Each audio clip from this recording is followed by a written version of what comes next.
فيلمنا بيبدأ مع أسطورة منذ قديم الزمان بتحكي عن 3 ممالك اتوجدوا في زمن واحد، وبيسود المملكة الأولى الحزن والأسى بسبب ملكتها اللي ما بتخلفش، وبيكون جوزها الملك مستعد يعمل أي حاجة عشان يخليها تضحك من تاني، لكن الملكة بتكون متأثرة برغبتها في الخلفة وما بتستمتعش بأي حاجة في حياتها. وفي يوم بيطلب واحد من المشعوذين مقابلة الملكة والملك، وبيقول لهم إن عنده سر سعادتهم، وإنه عشان الملكة تخلف لازم الحياة تاخد روح إنسان في المقابل، وبعدها لازم تاكل قلب وحش البحيرة، واللي لازم تطبخه بنت عذراء. وبسبب يأسهم من كل محاولات الخلفة بيقرر الملك يعمل آخر محاولة، وبينزل بنفسه يقتل وحش البحيرة، لكنه بيتصاب وبيموت، بس بيكون مبسوط انه قدر يحقق الحلم اللي مراته بتحلم بيه طول عمرها. وبتيجي الملكة اللي بيبان عليها انها مش متأثرة بموت جوزها، وبتاخد قلب الوحش، وبتختار خادمة من خادماتها واللي بتكون عذراء عشان تطبخ القلب. وفجأة بتكبر بطن الخادمة بسرعة كبيرة اول ما بتشم ريحة الاكل، وبتاكل الملكة من القلب، وبتحمل في نفس الليلة، وبتخلف الملكة والخادمة بتاعتها في نفس يوم دفن الملك. وبتتحقق نبوءة المشعوذ، لان في الليلة اللي الحياة اخذت فيها روح الملك اديتهم روح الامير الجديد واللي بيكون اسمه إلياس. وبتخلف الخادمة ولد وبتسميه جونا. بيكون إلياس وجونا شبه بعض كأنهم توأم، وبيكبروا سوا وبيكونوا صحاب جدا وعلاقتهم قوية. لكن الملكة بتكون معترضة على علاقتهم لدرجة انها بتزعل الخادمة وبتخليها تمنع ابنها اللي بتشوف انه لقيط انه يقابل الامير إلياس تاني. وبيبقى إلياس متضايق من مامته اللي بتتحكم في حياته، وبيقول لها انه بيحس ان اخوه. وبتزعله الملكة وبتقول له ان رابطة الدم الوحيدة اللي عنده هي معاه وبس، وبتفهمه ان ملك المستقبل ما ينفعش يصاحب ابن خادمة. وبنروح بقى للمملكة التانية اللي من الممالك الثلاثة مع إيما ودورا، واللي بيكونوا اختين عواجيز عايشين مع بعض طول عمرهم. وبتخرج دورا واللي بتكون مغطيه نفسها وبتبقى بتغني، وبيسمعها الملك اللي بيكون بيحب الستات جدا، وبيعجب بصوتها وبينادي على دورا اللي بتدخل البيت بسرعه قبل ما الملك يشوف شكلها. وبيكون الملك فاكر انها مكسوفه، فبيبعت لها عقد ذهب هديه مع المساعد بتاعه. وبتاخد دورا الهديه وهي مبسوطه، بس اختها بتكون معترضه وبتنصحها ترجع العقد للملك قبل ما يكتشف الحقيقه. لكن دورا اللي بتعجب بالعقد بتقرر تحتفظ بيه وما بتسمعش كلام اختها. وفجاه بالليل الباب بيخبط وبيكون الملك وبيطلب يشوف دورا، وبتحاول اختها تقنعها تفتح الباب وتقول له الحقيقه، لكنها بتكون مبسوطه ان الملك معجب بيها، وبتقول له يجي بعد اسبوع وهتخليه يشوف جزء منها واللي بيكون صوابع ايديها. وبيوافق الملك اللي بيفضل مستنيها بفارغ الصبر عشان يشوف البنت الجميله. وبنروح للمملكه الثالثه واللي فيها الملك بيكون عايش مع بنته الاميره فيوليت، واللي بتكون بتعرف تعزف وتغني، وبتغني له فيوليت اغنيه الفتها له مخصوص، بس الملك بيكون مش مركز معاها خالص، وده بسبب انه بيبقى شايف حشره شكلها غريب بيحاول يصطادها. وبتخلص بنته الاغنيه وهي حزينه لانها شايفه ان باباها مش مهتم بيها خالص. وبياخد الملك الحشره وبيخليها تشرب من دمه، وبيحتفظ بيها في علبه ازاز. وبتكبر الحشره جدا وبتكون في حجم الكلب، وبيبقى الملك مهتم بيها وبيجيب لها الاكل كل يوم، وبيفضل مربي فيها كانها حيوانه الاليف، بس بيكون مخبيها عن كل الناس. وبتتكلم فيوليت مع باباها انها نفسها تتجوز وتعيش حياتها، فبيقول لها الملك ان كل حاجه في وقتها. وبنرجع للمملكه الاولى واللي بتكون فيها الملكه قاعده مع ابنها الامير إلياس، وبيتفرجوا على عرض سيرك للدب. وبعدها بتنادي الملك على إلياس عشان يختار معاه الحلق بتاعها، لكن الملكه بتحس انه مش ابنها إلياس بعد ما بتشم ريحته وبتشوف ايده. ولما بيمشي بتراقبه وبتكتشف ان جونا، وبتسمعه وهو واقف مع إلياس وبيحكي له ان مامته ما شكتش فيه خالص. وبيفرح إلياس وبيتفق مع جونا انه لما يوصل لسن ال 18 ويبقى ملك هيبدلوا مع بعض اماكنهم، وبكده هيقدروا يعملوا كل اللي هم عايزينه. فبتتضايق الملكه من صداقتهم وبتقرر تقتل جونا. وبتراقب الملكه جونا وهو بيتسلل من القصر عن طريق سري، وبتمشي الملكه وراه وبتخبطه على راسه لكنه ما بيموتش وبيقدر يهرب منها. وفي تاني يوم بيقرر جونا يهرب من المدينه بعد ما اتاكد ان الملكه عايزه تقتله. وبيشوفوا إلياس وهو راكب حصانه وبيودع مامته وبيجري عشان يلحقه. وبيسالوا إلياس ليه عايز يمشي وبيحاول يمنعه، لكن جونا ما بيرضاش يقول له حقيقه مامته. فبيطمنه جونا وبيوريه ينبوع ميه جنب الشجره، وبيقولوا انه طول ما الينبوع صافي هيعرف انه بخير، ولو جف هيعرف انه مات او في خطر. وبيمشي جونا اللي بيزعل عليه إلياس جدا لانه بيكون صديقه الوحيد. وبيفضل إلياس كل يوم يشوف ميه الينبوع عشان يطمن على صديقه. وبنرجع للمملكه الثانيه واللي بيكون فيها الملك مستني يشوف البنت اللي سمع صوتها. وبيعدي الاسبوع ودورا بتحاول تخلي صوابعها شكلها حلو عشان الملك يشوفها، لكنها بتفشل لانها بتكون عجوزه جدا وجلدها مترهل. وبيجي الملك في الميعاد وبتشوف دورا صوابع اختها إيما اللي بتكون احلى منها وبتخلي الملك يشوفها. وبيعجب الملك بصوابعها جدا وبيكون عنده فضول انه يشوفها، فبيصمم انه يشوفها وبيقول لها انه الملك بتاعها ولازم تنفذ اوامره. وبتوافق دورا بس بتقول له ان عندها شرط، وهو انها لما تجيله ما يكونش عنده اي اضاءه. وبيوافق الملك على طلبها، وبتبقى دورها مش عارفه هتعمل ايه في الموقف ده، لكن بيجي لها فكره عبقريه وصعبه جدا في نفس الوقت، وهي بتطلب من اختها إيما تخيط جسمها المترهل وتلزقه بالشمع عشان الملك ما يشكش فيها. وبتروح دورا للملك اللي ما بياخدش باله من شكلها وبيعمل معاها علاقه. وفي نص الليل بيقوم الملك من النوم وبيكون عنده فضول يشوف شكل دورا، وبيجيب شمع عشان يشوف وشها، بس بيتفاجئ انها ست عجوزه شكلها قبيح جدا.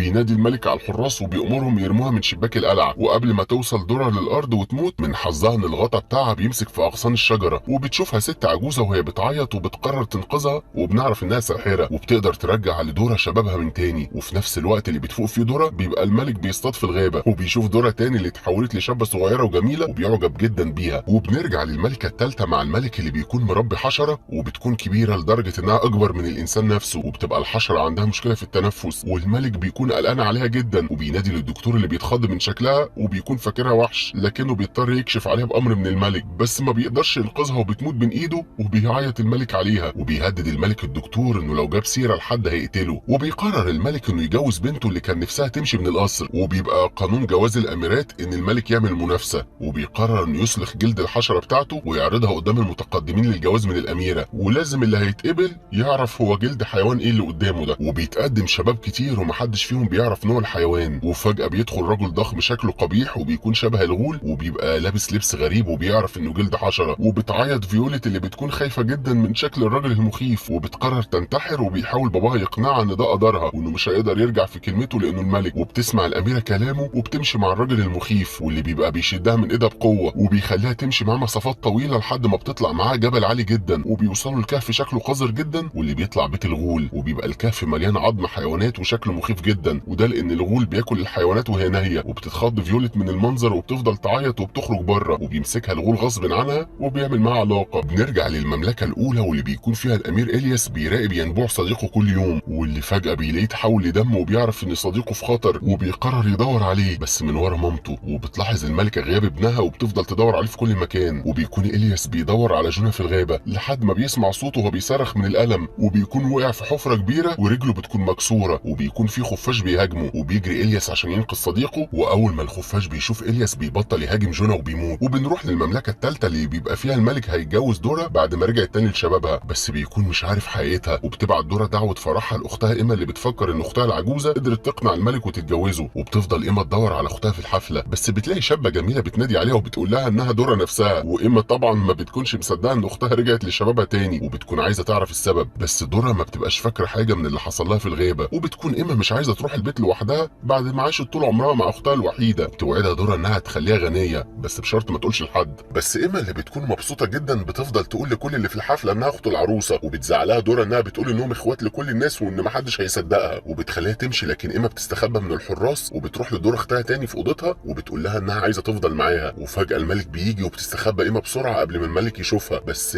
بتخرج ايما قدام الملك اللي بيفكرها الست العجوزه اللي خدعته وبيخلي الحراس يرموها بره القصر. وبتقرر ايما تعمل اي حاجه عشان ترجع شباب زي اختها، وبتروح للجزار وبتطلب منه يسلخ جلدها مقابل فلوس كتير وبيوافق. وبنروح للاميره فيوليت واللي بتبقى عايشه اسوأ ايام حياتها مع الغول، وفي يوم من الايام بتشوف بالصدفه واحده على الجبل تاني وبتطلب منها تساعدها وبتحكي لها انها محبوسه مع الغول، وبتوعدها الست انها ترجع لها بكره مع عيالها الثلاثه. وفي تاني يوم بيجي واحد من عيال الست واللي بيكون بيشتغل في السيرك وبيربط حبل بين الجبلين وبيقدر يمشي عليه ويوصل لفيوليت وبيشيلها عشان يرجع بيها للجبل تاني، بس فجاه بيجي الغول وبيشوفهم فبينط على الحبل، وفي اخر لحظه وقبل ما يوصل لهم بيقدر واحد فيهم يقطع الحبل قبل ما يوصل لهم وبيقع الغول من فوق الجبل. وبتعيش فيوليت حياه سعيده مع العيله اللي انقذت حياتها، بس فجاه بيجي الغول اللي بيتصدم انه لسه عايش بعد ما وقع من فوق الحبل وبيقتل الغول الاب واولاده الاثنين، وبتهرب فيوليت مع الولد اللي انقذها ومامته، بس الغول بيهجم عليهم واللي بيكون سريع جدا وقوي وبيقتل الام وابنها وبيجري ورا فيوليت اللي بتكون مرعوبه. وبتوصل فيوليت في الاخر لطريق مسدود وبتقرر انها تستسلم له، واول ما الغول بيشيلها على ظهره وبيمشي بيها بتذبحه فيوليت بالسكينه اللي معاها، وبتروح براسه لباباها الملك اللي بقى مريض جدا بعد ما بنته اتجوزت، وبيعتذر لها الملك عن اللي عمله فيها وبيقرر يتنازل لها عن العرش. وبيحضر حفل تتويج فيوليت ملوك الممالك الثلاثه، وبيتواجد الياس والملك اللي اتجوز دورة اللي فجاه بترجع لشكلها الحقيقي وبتهرب من القصر وبترجع كل حاجه لطبيعتها.